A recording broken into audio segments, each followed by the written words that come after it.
Hola amigos, bienvenidos nuevamente a mi canal. Hoy con una historia diferente. Muchas veces les dije que el pueblo judío es un pueblo resiliente, un pueblo que, a pesar de haber enfrentado persecuciones, guerras, expulsiones a lo largo de su historia, siempre encontró una manera de levantarse. Siempre. Esta es la historia de los judíos de Bukhara. Probablemente nunca hayan oído hablar de ellos. Yo tampoco sabía mucho, hasta que me topé con su historia y quedé completamente impactada. Es por eso que hoy la quiero compartir con ustedes.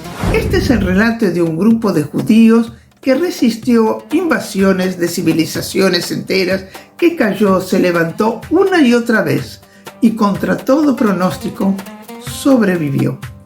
Todo comenzó cuando escuché un reportaje de Radio High donde entrevistaron al señor Rafael Naktafolov, un judío bukhariano. Su historia me conmovió y de una manera que esperaba transmitirlo. Entonces decidí investigar más. Por esto vamos a empezar por el principio, con las principales teorías sobre cómo llegan esos judíos a Asia Central. La primera mención escrita de judíos en Asia Central se ubica en Margiana, la actual Merv, que es lo que hoy es Turkmenistán. Y no solo por una referencia literaria, la presencia de comunidades judías allá está confirmada por inscripciones en osarios del siglo V y el siglo VI antes de la era común, descubiertos entre 1954 y 1956. Pero hay teorías aún más antiguas. Algunos textos señalan que ya en el siglo X a.C., durante el reinado del rey David, había personas de ascendencia judía que viajaban a Asia Central como comerciantes. Otra teoría igualmente fascinante sostiene que cuando el rey persa Ciro conquistó Babilonia, animó a los judíos a establecerse en su imperio, que incluía territorios de Asia Central. De hecho, durante la Edad Media, el mayor asentamiento de judíos en Asia Central se encontraba en el Emirato de Bukhara. Y si esto fuera poco, existe una teoría no verificable, pero que no deja de ser apasionante, de que algunos de ellos podrían ser descendientes de las famosas tribus de Israel. Son considerados uno de los grupos etnorreligiosos más antiguos de Asia Central. Con el paso de los siglos, desarrollaron su propia cultura y su propia identidad única. A lo largo de los años se fueron sumando judíos provenientes del norte de África, especialmente de Marruecos y de Oriente Medio, generalmente siguiendo la antigua ruta de la seda. El nombre bukhariano se lo dieron los viajeros del siglo XVI, porque la mayoría de este grupo, como dije, vivían en el Emirato de Bukhara. Pero el nombre que ellos mismos se dan es otro, Bnei Israel, hijos de Israel. Hablan el Bukhari, un dialecto de origen persa similar al taiko, propio de la región. Bueno, a comienzos del siglo XVI, el área fue invadida por tribus nómades, los Uzbekea, que practicaban el Islam. La primera sinagoga fue construida alrededor de 1620. Durante el siglo XVIII llegó uno de los periodos más oscuros. Los judíos bukharianos enfrentaron discriminación y persecuciones en gran escala.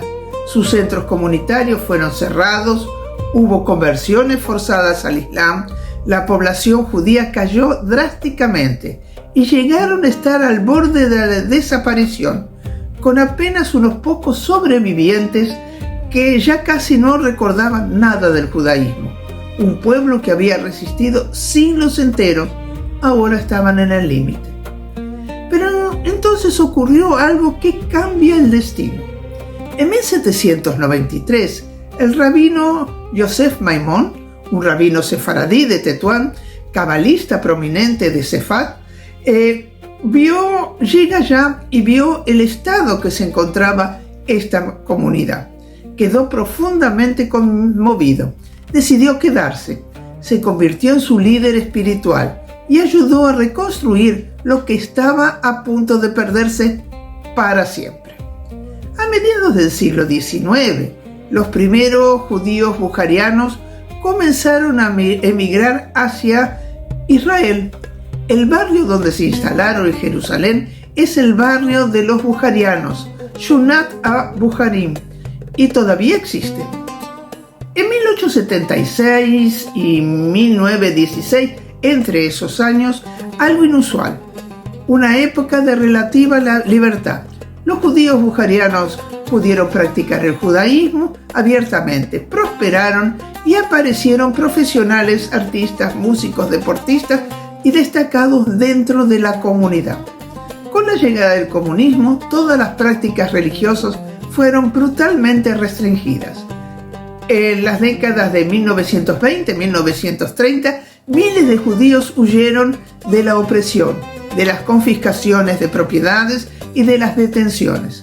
La mayoría escapó hacia lo que en esa época era la Palestina del mandato británico.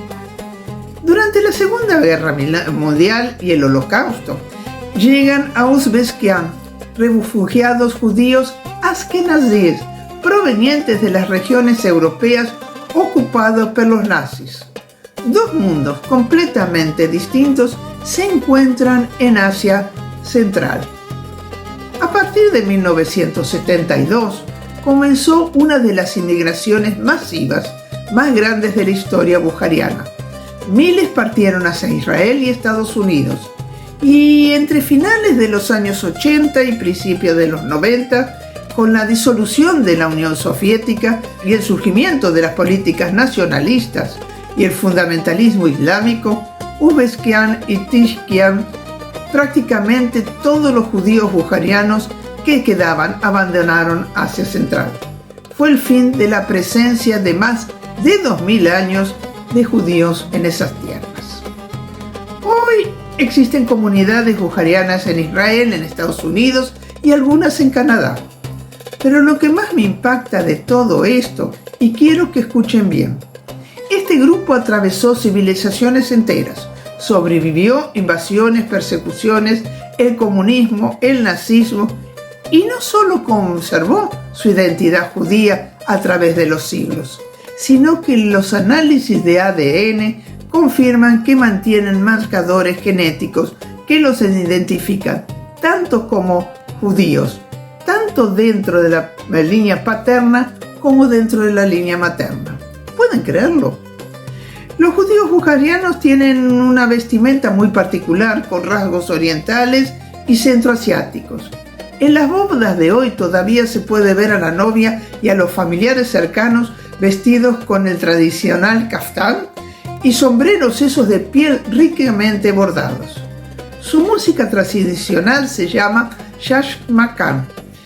Utiliza instrumentos de cuerda, tienen influencia de música de Asia Central, del klezmer, del mundo musulmán y también de la música española.